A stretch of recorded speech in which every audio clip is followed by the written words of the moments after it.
African continent का एक छोटा सा देश साउथ सूडान, जो कि एसडीआई इंडेक्स का लोवेस्ट रैंकर है। ऐसा क्यों है, इसको समझने की कोशिश करते हैं।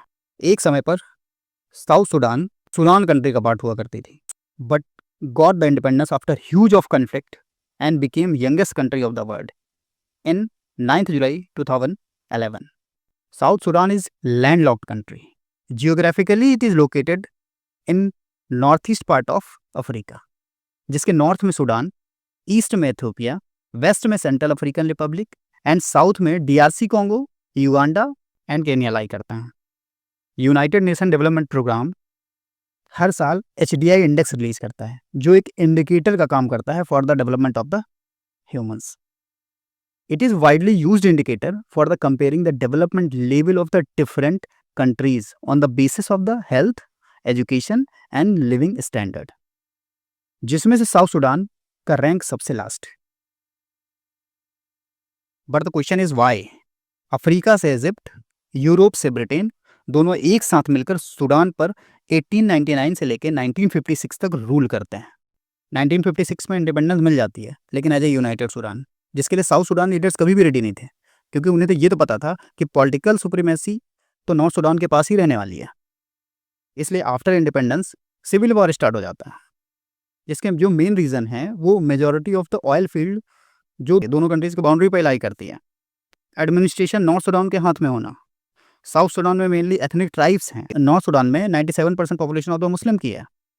इन कल्चरल डिफरेंसेस की वजह से नॉर्थ सूडान और साउथ सूडान में सिविल वॉर स्टार्ट हो जाता है. फर्स्ट सिविल वॉर जो लगभग 18 सालों तक चलता है, जिसमें लगभग 5 लाख लोग मार दिए जाते हैं, और दूसरा सिविल वॉर जो कि लगभग 22 सालों तक चलता है, जिससे अप्रॉक्स 20 लाख लोग मारे जाते हैं.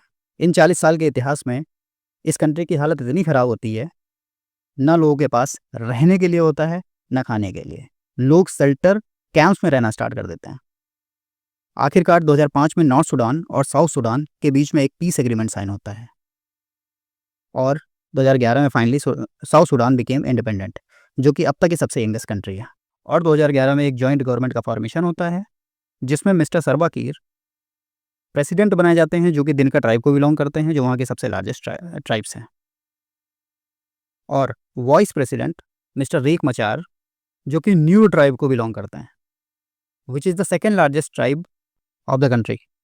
आइडियोलॉजिकल डिफरेंसेस की वजह से 2013 में एक बार फिर से पॉलिटिकल टेंशन का एरप्शन होता है, जिससे दोनों कम्युनिटी दिनका और न्यूर के बीच में सिविल वॉर स्टार्ट हो जाता है. आर्मी स्प्लिट हो जाती है and there were clashes around the country.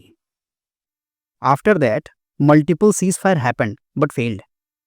2013 का सीज फायर फेल हो गया.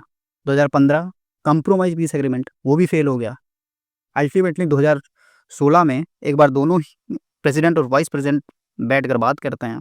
मचार साहब युवा रिटर्न होता है, again appointed as a vice president. But at the end of the year 2016 में अगेन क्लैशेस स्टार्ट हो जाता है. Neighbouring countries have their own interest. वो कभी नहीं चाहते कि पॉलिटिकली स्टेबल हो ये country. Weapon supplier huge profit book कर रहे थे. During this clash Indian government ने अपने नागरिकों को वहां से निकालने के लिए ऑपरेशन संकट मोचन लॉन्च किया था.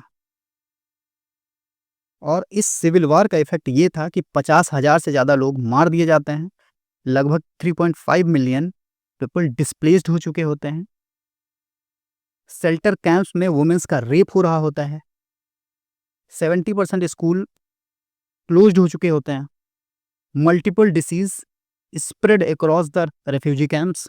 दशकों से चले आ रहे कॉन्फ्लिक्ट की वजह से सूडान में इंफ्रास्ट्रक्चर नाम मात्र का बचा है. रोड, ब्रिज, कम्युनिकेशन बुरी तरह से हैम्पर हो चुके हैं. Critical infrastructure like waterways and canals civil war में ही डिस्ट्रॉय किए जा चुके हैं. साउथ सूडान की इकोनॉमी पूरी तरह से ऑयल एक्सपोर्ट पे ही डिपेंड करती है, जो कि गवर्नमेंट के रेवेन्यू का एकमात्र सिग्निफिकेंट पार्ट है. साउथ सूडान की सबसे बड़ी समस्या एजुकेशन सिस्टम है, जहाँ पे लगभग 30% पॉपुलेशन ही एजुकेटेड है. 70% पॉपुलेशन ऐसी है जिसने कभी स्कूल देखा ही नहीं. WHO के according infant mortality rate Sudan का 102 है, और अगर 5 साल से कम एज के बच्चों की बात की जाए तो 135 है. Food, health, education, infrastructure, economy, political instability, these are the factor which are responsible for the development of the country. यही रीजन है कि साउथ सूडान आज एसडीआई इंडेक्स के बॉटम में है।